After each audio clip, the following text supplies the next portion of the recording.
સવારના 8 વાગી ગયા. આ ચા કેમ નહીં આવી હોય? દામિની, દામિની ચા લઈને આવતો.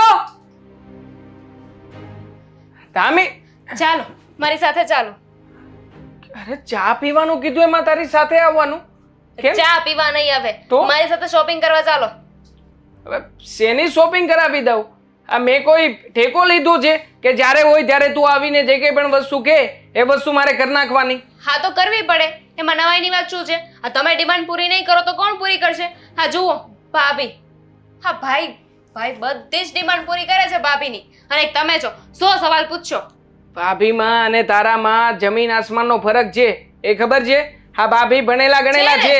ભાભીના માં મારામાં જમીન આસમાનનો ફરક છે. આ ભાભી જમીન છે તો હું આસમાન છું. તો હું એ જ કહેવા માંગુ છું, ભાભી આસમાન છે તો તું જમીન છે. બોલી લીધું. હા તમને તો તમારા ભાભી જ સારા લાગે, એમની સાથે પરણી જવું તું ને. અરે પરણી જવું તું નહીં. હા જો, હા તું છે ને ગામડેથી આવી જો, તું તારા સંસ્કાર ને સંસ્કૃતિ શું કામ મૂકી રહી છે? હવે ભાભીનો તો સ્વભાવ છે, અહીંયા રહીને મોટા થયા છે અને ફેશનેબલ હોય એમાં કઈ વાંધો નથી. હા તો મેં ક્યાં ના પાડી છે? અને પૂછો નહીં કે શું શોપિંગ કરવા જવાનું છે? શું કરવા જવાનું છે બોલ? ડ્રેસ લેવા જવાનું છે મારા માટે. શું વાત કરે છે? ડ્રેસ અને એ પણ તારા માટે? હા તું ડ્રેસ ડ્રેસ પહેરી? કુર્તી મારા માટે લેવા જવાનું છે. જો દામિની, તને સારું નહીં લાગે, બહુ બેકાર લાગીશ. આ ડ્રેસ અને કુર્તી કરતા તું અત્યારે સાડીમાં છો ને. ભલે આ ભાભી પહેરે છે ને ડ્રેસ તો એ બેકાર જ લાગે છે, તો એ પહેરે છે ને હું એ પહેરીશ.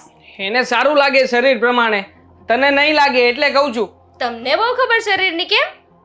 શરીરની ખબર છે એવું નથી, પણ કહી રહ્યો છું. હા જો, તમારે મને ડ્રેસ લાવી આપવાના છે, લાવી આપવાના છે, ખોટી જીદ નહીં. નહીં, નથી લાવી આપવાનો ડ્રેસ, નહીં સારું લાગે. અને આમ પણ મમ્મીને પૂછ્યું છે. હા મમ્મીને આ ભાભી ડ્રેસ પહેરે છે તો મમ્મીને પૂછ્યું છે? નહીં ને હું એકલી શું કામ પૂછું? અરે પણ તું ભાભીનો જરૂર નથી, કીધું ને તમને એકવાર. જો બકા, ભાભીનો વદાડ શું કામ કરે છે? વધારે ના કહેવાય એને. તો શું અહીં કહેવાય? આવીને એવી રીતે રહું છું. અરે પણ તું વર્ષોથી આવી રીતે સાડી જ પહેરતી આવી છે, તો પછી ભાભી કરે છે એનું વદાડ તું શું કામ જોવે છે? નથી પહેરવી હવે મારે સાડી, કંટાળી ગઈ છું બસ. આ ગરમી બહુ વધી રહી છે ને એટલે હવે હું ડ્રેસ જ પહેરીશ. ગરમી વધી રહી છે, ગરમીને અને ડ્રેસને અને સાડીને શું લેવા દેવા? ડ્રેસમાં ગરમી ના થાય. ઠીક છે, ડ્રેસ લેવા છે ને તો પૈસા આપી દઈશ, લઈ આવજે તારી જાતે. હું તારી સાથે નથી આવવાનો. કેમ? હમણાં તમારા ભાભીએ કહ્યું હોત કે મારી સાથે અહીંયા ચાલો ને દેવરજી, તો ઠુક ઠુક કરતા જતા રહ્યા હોત. હા તો જાવ ને, ભાભી કહે છે.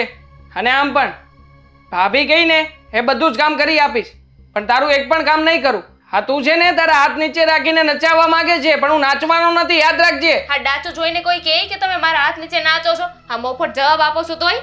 મોફાટ હું જવાબ આપું છું કે તું જવાબ આપે છે? મને તો એ નથી સમજાતું ભાઈ. હા મારી કોઈ વાત માનતા તો છો નહીં. વાહ ભાઈ વાહ. ના હોય. કેવી રીતે? જો હશે, હવે જવા દો. પૈસા લાવો. અરે શેના પૈસા લાવો? હું જાતે જઈને શોપિંગ કરી આવીશ, નથી જરૂર તમારી. હા તો તને એ તો સમજાવી રહ્યો હતો કે શોપિંગ કરવા માટે પૈસા આપી દઈશ, પણ હું તારી સાથે નથી આવવાનો. અને ક્યાંય પણ ભૂલે ચૂકે ઘરમાં મારું નામ તો લેતી જ નહીં. નહીં લઉં, એમે મારે કઈ જરૂર નથી તમારી, સમજી ગયા? હા તારી લીધે કેટલો બદનામ થાઉં છું ઘરમાં ખબર છે?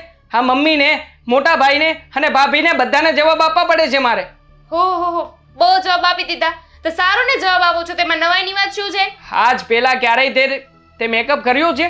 હા ક્યારેય નહોતો કર્યો, પણ ભાભી જેવા ઘરમાં મેકઅપની કીટ લાવ્યા એટલે તરત વદાડ કર્યો. અને જો ને હવે મેકઅપ કરીને રાત્રે પણ સૂવે છે. આ કઈ સારું નથી. મારી મરજી, મારે જેમ રહેવું એમ રહું.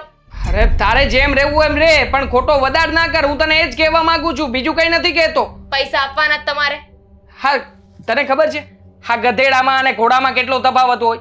મારે જાણવું એ નથી. અરે ઘોડો ઘોડો કહેવાય, ગધેડો ગધેડો કહેવાય. હા ગધેડાને ઘોડા તરીકે ચિતરવાથી ઘોડો નથી થતો, એવી જ રીતે હા તું છે ને તારી જગ્યાએ એકદમ પરફેક્ટ છો. હા તું છે ને ભાભીનું સ્થાન લેવાની કોશિશ ના કર, એના જેવી તો ક્યારેય નહીં થઈ શકે. કઈ કીધું મને? મેં સાંભળ્યું નહીં, હું બહાર રાહ જોઉં છું. મેં નહોતું સાંભળ્યું કઈ. તે અત્યાર સુધી કઈ કહ્યું હતું? પૈસા આપી દેજો. નથી સાંભળ્યું, ખબર જ નથી મને. તારે જ્યાં જવું હોય ત્યાં જજે.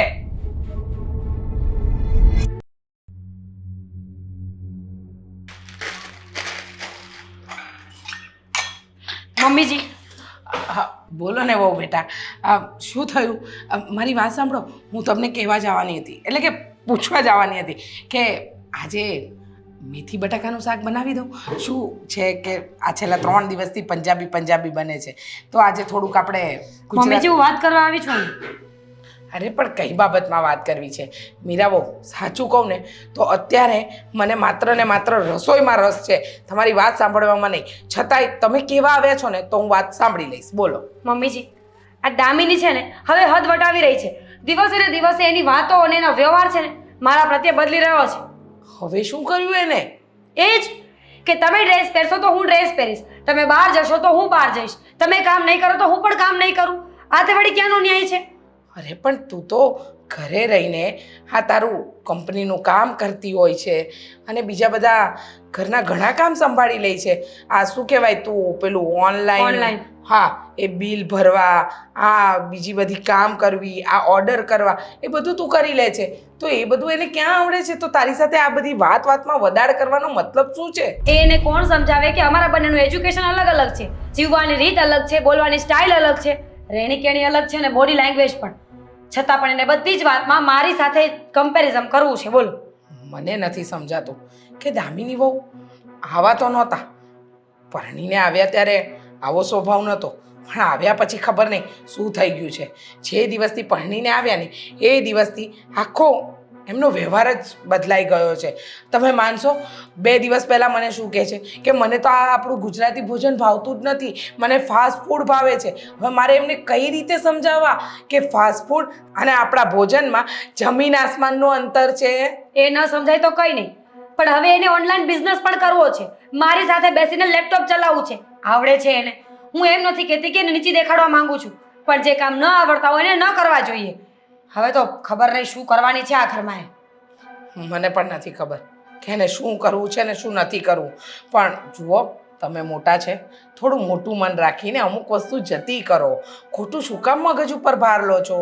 હું મગજ ઉપર ભાર લેવા જ નથી માંગતી, પણ એનું બિહેવિયર જ એવું હોય છે ને કે મારે બોલવું પડે છે. તમને ખબર છે એને મારા હેરસ્ટાઇલિંગથી લઈને મારી જીવવાની બધી જ રીતો ખરાબ લાગે છે.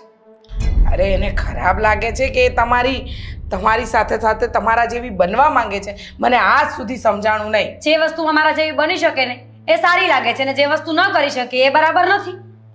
હે ભગવાન, હવે આ રોજ આ જ વાતનો કંકાસ કરવાનો. થોડી વાર પહેલાં હું સાંભળતી તો હતી, રૂમમાંથી કંઈ અવાજ આવતો હતો, પણ કઈ બાબતનો અવાજ હતો ને એ તો મારો ભગવાન જ જાણે. આવતો હશે ઝઘડાનો અવાજ. આખો દિવસ કામ શું છે બંનેને? જો દેવાંગનો કોઈ વાંક નથી. હવે દામિનીને તારી દરેક વસ્તુથી પ્રોબ્લેમ હોય, એમાં મારો દીકરો દેવાંગ શું કરે મને જણાવીશ? મને નથી ખબર, પણ તમે એને સમજાવીને રાખજો કે મારી કમ્પેરિઝન બંધ કરી દે. અને રહી વાત આ જમવાની, તો આજે હું બનાવી નાખીશ, નહીં તો વળી મેડમ ઝઘડો કરશે કે ભાભી કંઈ કામ નથી કરતા. 100 વાતની એક વાત મીરાબહુ, તમે પણ થોડું છે ને સાચવીને ચાલો. આ ઘરની મોટી વહુ છો, જેઠાણી છો, અમુક વસ્તુ લેટગોની ભાવના રાખવી પડે. રાખું છું ને મમ્મીજી, કેટલી રાખું છું. કેટલી વખત દામિની અનાપ શનાપ બોલતી હોય છે છતાં પણ હું જાતું કરી દઉં છું. કેટલી વખત દેવાંગભાઈ પણ મને બોલ્યા છે, દામિનીના હિસાબે અમારે દેર ભોજાને ઝઘડા થાય છે, છતાં પણ મેં જાતું જ કર્યું છે. હા, છતું તો કર્યું છે તમે, પણ હવે આ વાત વધારે ન વણશે ને તો સારું. કારણ કે તમે પરણીને આવ્યા ને પછી એવું લાગતું હતું કે સુખનો સૂરજ ઉગ્યો છે. રોજ શાંતિથી આપણે જીવતા હતા, ને જ્યારથી દેવાંગના લગ્ન થયા છે ને રોજ નવી વાતનો કંકાસ છે, રોજ.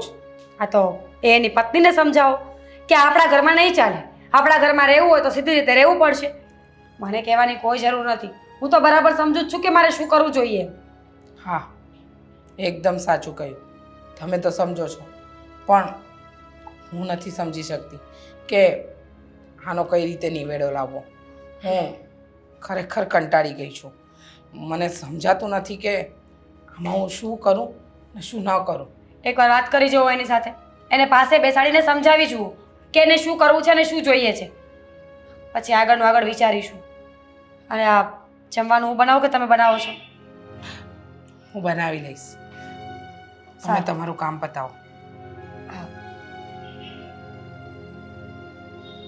સમજાતું નથી આ ઘરમાં આ બધાએ માંડ્યું છે શું? મારા મંદિર જેવા ઘરને